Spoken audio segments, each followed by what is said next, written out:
For me, this image represents so much more than a wee boy playing in his mum's curtains. For me, this image evokes possibility and opportunity. This is the opening shot of Lynne Ramsay's 1999 film Ratcatcher, the first film I ever watched that was written and directed by a Scottish woman, and was the first time I ever learned that someone like me could be a filmmaker. Like many young, aspiring Scottish female filmmakers, Lynne Ramsay has been a massive inspiration to me. I've studied her body of work and watched all of her films, and the way in which I've lauded her and approached analysing her style is definitely reminiscent of authorship theory.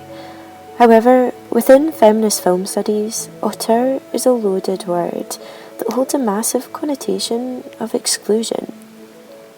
Even though mainstream film studies has certainly moved past authorship theory, it helped establish a dominant narrative that the director is the main creator and holds artistic control over a film, and those who we consider to be the best auteurs, the best directors, are predominantly white men. It has created a male-dominant film canon, often excluding women and minorities who, due to a multitude of reasons, are not able to gain the same amount of visibility for their body of work.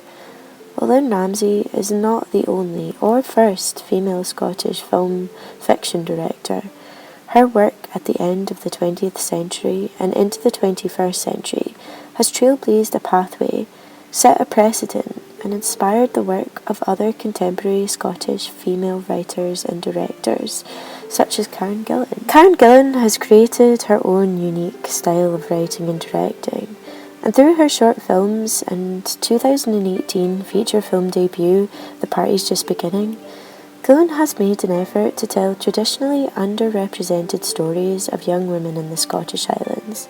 Her intimate and poetic style, inherently characteristic of poetic realist films created by other British female directors, particularly Lynne Ramsay's early independent films.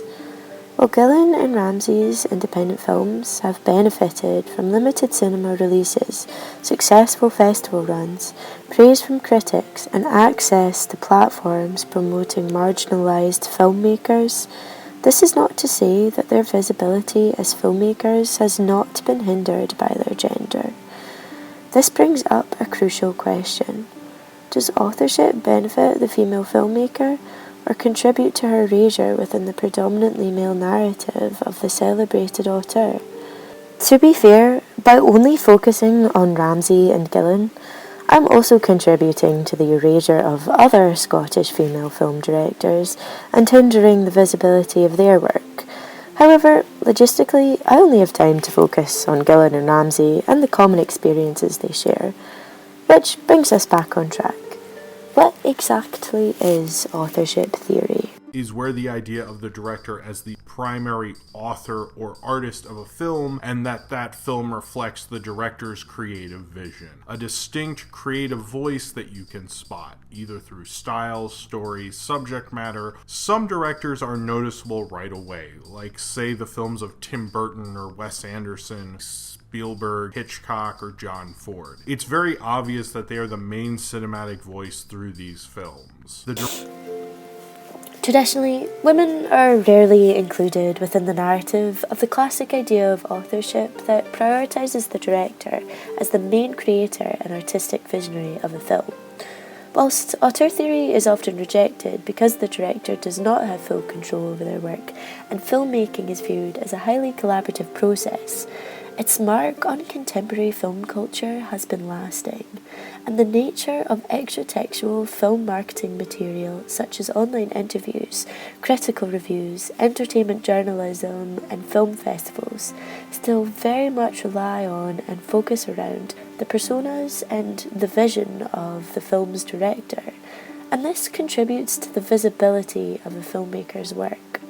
When female directors are excluded from film culture and even gaining access to roles behind the camera proves difficult, this results in the position of the female filmmaker typically being marginalised due to the structure and the character of the film industry itself. The way that this has impacted gender diversity in Hollywood films can be seen in the Motion Picture Association of America's study on disparity between male and female filmmakers. Women made up only 8% of directors, 10% of screenwriters, 2% of cinematographers, 24% of producers, and 14% of editors, and less stories featuring women being told, resulting in only 24% of characters being women, despite the fact that women make up half of the world's population. Film with at least one female director are more likely to employ a greater percentage of women on their film crew. When women are placed in higher positions on film sets, such as in the role of director, producer, writer, or a combination of the three, this leads to a more diverse employee base overall. According to Creative Scotland's 2017 Understanding Diversity in the Arts Survey, barriers for female directors include gender, ethnicity, and class. My career and liked the work. So how did someone from a working class home in Glasgow and a woman as well achieve so much in filmmaking? It can't have been easy. I think I just went this strange path where I studied photography at Napier in Edinburgh, and I started off painting. Thought I'd probably go that route more. Sent my still photographs to the film school, and I think I was the first person they ever accepted. Lynne Ramsay's success, particularly at film festivals, can be attributed to the way in which Ramsay has utilised authorship to cultivate a marketable director persona to aid in distribution and potential for success at high-profile festivals like Cannes. Lynne Ramsay's director persona in interviews is ultra-professional. She has a tendency to present herself in a suit and utilise industry language to give an appearance of having an insider look that is all a part of the film industry's magisterial control of appearances. Feminist film scholar Yvonne Tasker claims that the female filmmaker is a commercial as well as a creative public figure, and female filmmakers who are able to actively promote their films by occupying traditionally male-dominated spaces by commodifying and marketing themselves as serious auteurs. Ramsay does this through her serious tone of voice, formal body language, as well as adopting a strong interview personality in order to become a well-known face within the industry. Ramsay's public persona is one of the many reasons why Ramsay was able to break through barriers of gender and class that she has faced through her career and found success with major film festivals and attained funding from BFI, Film 4, BBC Very Films, popular at Cannes. and You've won a the lot UK of Film prizes Council. at Cannes. What's the connection? Why do you think you do so well there? I guess my graduation film went to Cannes, which was really strange because it was like I was just green out of film school. It was the first film festival I'd ever went to, and I thought every film festival was like Cannes, and it's really not. And then it won a prize, and it was Coppola that gave me the prize. It was very overwhelming, but I think that they've just nurtured my films through. The auteur persona that has been created around Ramsay has arisen out of her ability to express her artistic process openly, which has aided her in gaining a following and a fan base, particularly of young women who appreciate her artistry, to the extent that they put her name on a t-shirt in order to give more visibility to her work and add more of a historically esteemed auteur connotation with her name, in an effort to promote more female directors in the industry. While the mission of Girls on Top's company is awareness and promotion of female directors, this delves deep into traditional auteurism, holding directors above all and excluding female producers, cinematographers, and screenwriters. It has become common for feminist film clubs such as She's on Seine in Glasgow to hold Lynne Ramsay film nights to promote and celebrate her work. However, in this case, authorship has benefited Ramsay by helping her work gain visibility and obtain higher status within the industry. Evolution lucky, So it's hard to say, but I know some, the accent can especially for the Americans, can be difficult,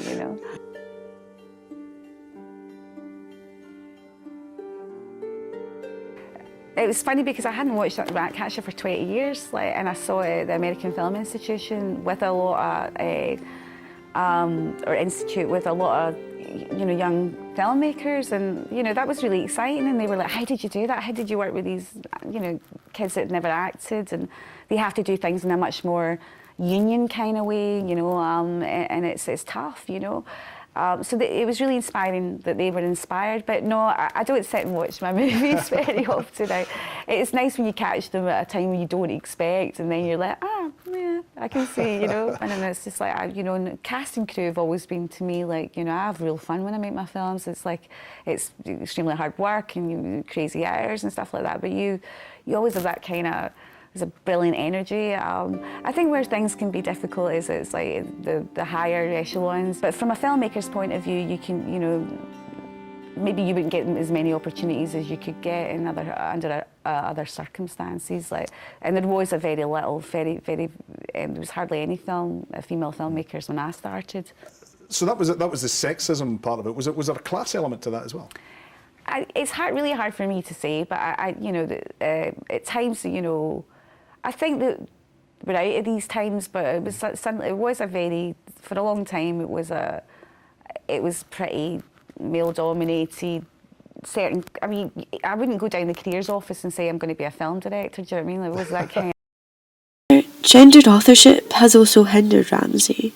Her reputation has not always been celebrated, in large part due to the sexism within the industry, particularly when she was scheduled to direct the film Jane Got a Gun, and due to creative differences dropped out of production on the first day of shooting, leading to a massive uproar from the producers as well as the press, labelling her as difficult, with crew members even going as far to ask if she were on her period. Despite a long line of male directors such as Hitchcock, Kubrick and Roman Polanski being labelled as artistic for such behaviour. Meanwhile, it has resulted in Ramsay nearly being blacklisted. This is a common double standard within the industry, with female directors such as Ramsay or Catherine Bigelow being labelled a maverick on set, while their behaviour is only merely assertive. The danger of this, however, is the ability for women's careers to recover, while men are more likely to be given a chance after critical or commercial failures. The reputation of female filmmakers is highly dependent on a good track record. Ramsay did recover, and used that time to write and direct You Were Never Really Here, one of her most successful films to date. And she'll get a chance to avenge Jane Get Her Gun by getting another chance to direct a film about horses when she directs Call Black Horse in 2019. Oh, I mean, my cinematic influences in general, I don't know that I sort of tried to emulate anyone or anything in particular for this, but my favourite directors are Stanley Kubrick, David Lynch, Michael Haneke, and Lynn Ramsay, who's Scottish. You can definitely see stylistic similarities between Lynn Ramsay and Karen Gillan's work, particularly between Morven Collar and The Party's Just Beginning. Both take place at Christmas time in a town in the Scottish Highlands and deal with the effects of the suicide of a male friend. They both even work in a supermarket. They're really controlled. I know exactly why I want them. I will spend ages to get that exactly right.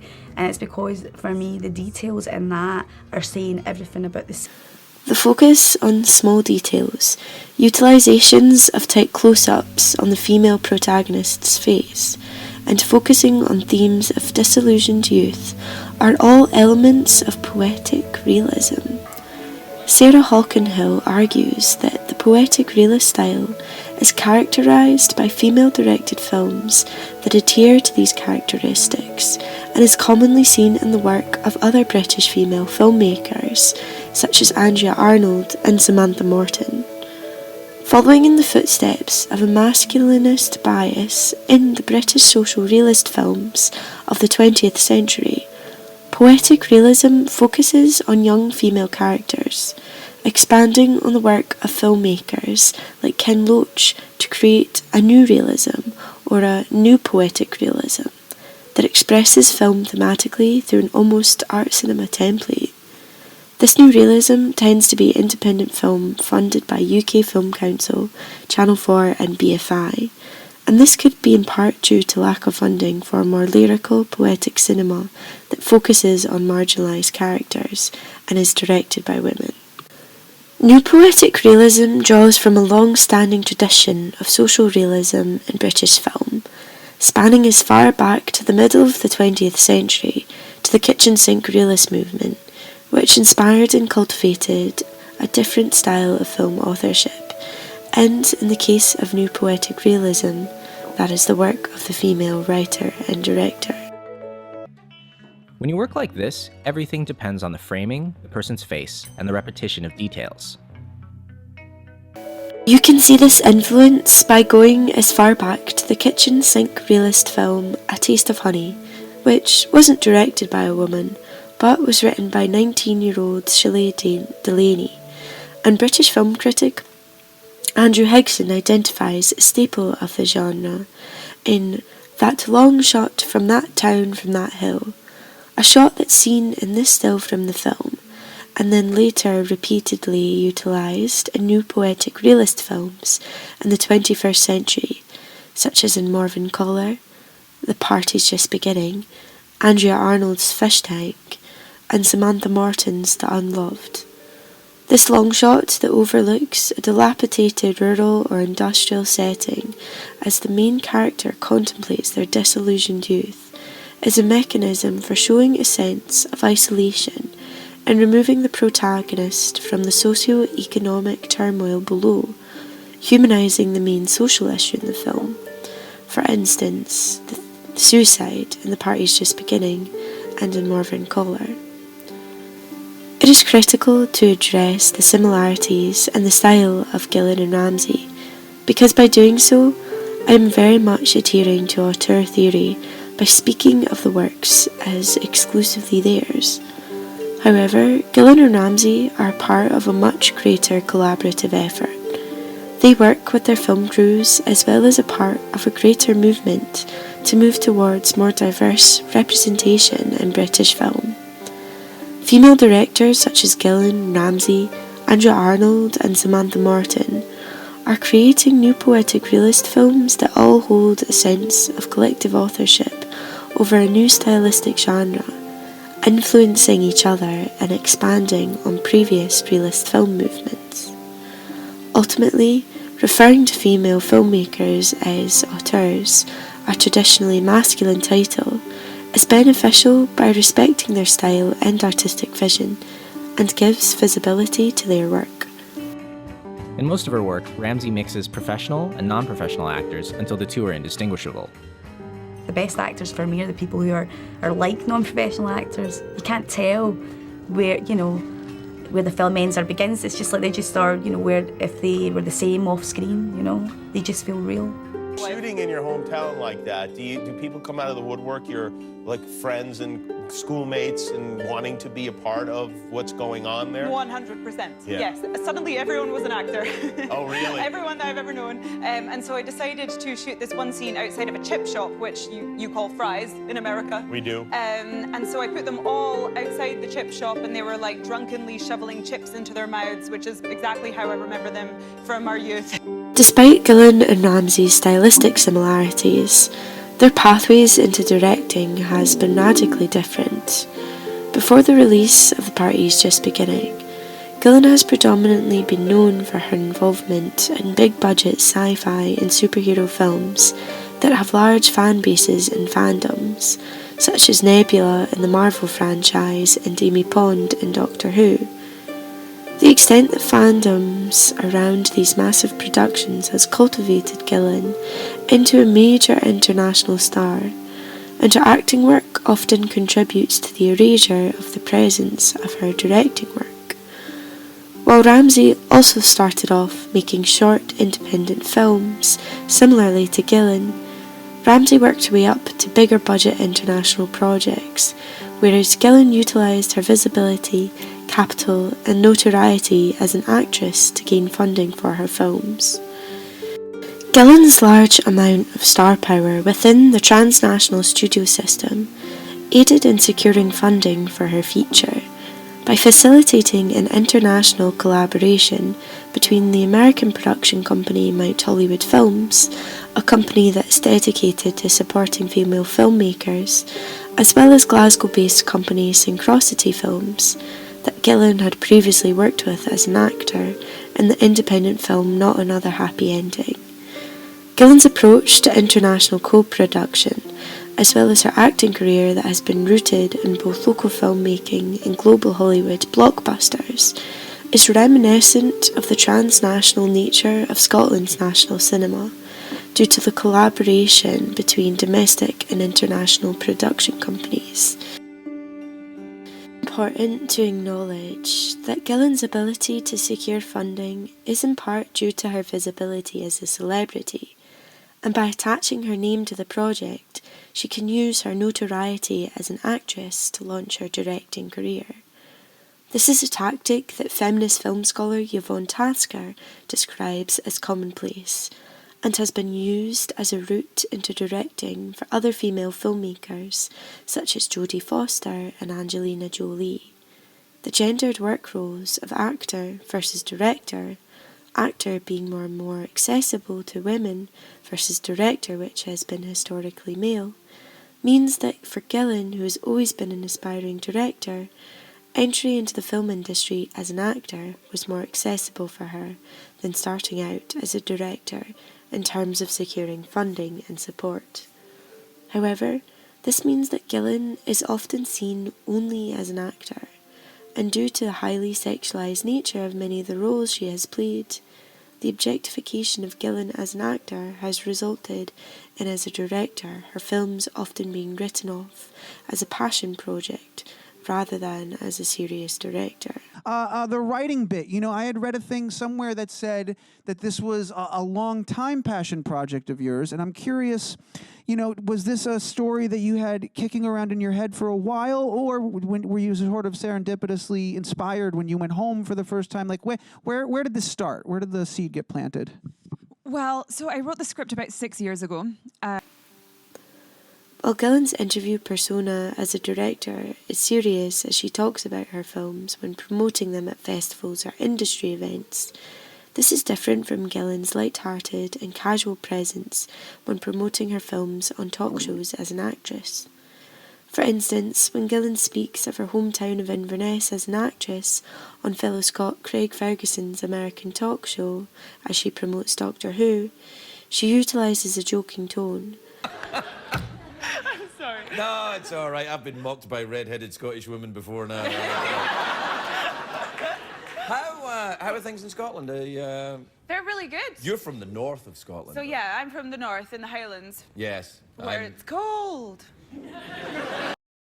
But when promoting the parties just beginning on the red carpet at the Tribeca Film Festival, she uses this platform to discuss high suicide rates in the Highlands. But it is based on a real statistic that the suicide rates in the Highlands of Scotland are significantly higher among young men than the rest of Scotland. And I grew up there, and when I read that, I was like, why is this happening? Like, why is this the case? Because it's such an idyllic place to grow up. Why do we have this looming over us? And so I felt compelled to write a story about it. The central focus of this essay has been an emphasis on female filmmakers and their experience with authorship. The reason why I chose to focus on Scottish female filmmakers is because, as a young Scottish woman with an interest in a career in film, I understand the need for more diverse voices in creating films in order to establish what cultural theorist Bell Hooks describes as creating counter-hegemonic narratives that challenge conventional structures that maintain the white supremacist capitalist patriarchy. That and the fact that it is important to acknowledge the collective team effort that is the filmmaking process, and when women support each other and promote each other's work in spaces. The Glasgow-based Feminist Arts Festival, Femspectives, the Glasgow Feminist Film Festival, and She's on Scène, Glasgow's Feminist Film Club. This helps nurture and encourage young filmmakers to tell their own stories, while giving women a platform to showcase their work. Which brings us back to our initial question: does auteurism help or hinder the female filmmaker? The answer is both. It's a double-edged sword. The push for diversity in the film industry within the 21st century has created newfound emphasis and focus on supporting female filmmakers by giving them visibility through designated film festival spaces, production companies, and even t-shirts, and promoting this work through the commodified persona of the director is an essential part of the process of diversifying new work. However, the auteur has historically been referred to as a male-dominated canon of directors in the 20th century, and this has contributed to the erasure of female-created work, and industry double standards often paint strong female directors as difficult, as in Ramsey's case, or underqualified and merely pursuing a passion project in Gillen's case. These terms sticking with them throughout their career. So where does that leave us with authorship theory and women? It's important to acknowledge both the positives and the negatives, utilising it to amplify the voices of the marginalised, while being aware how it can be used to dismiss female directors. Authorship is a tool, and it must be used carefully.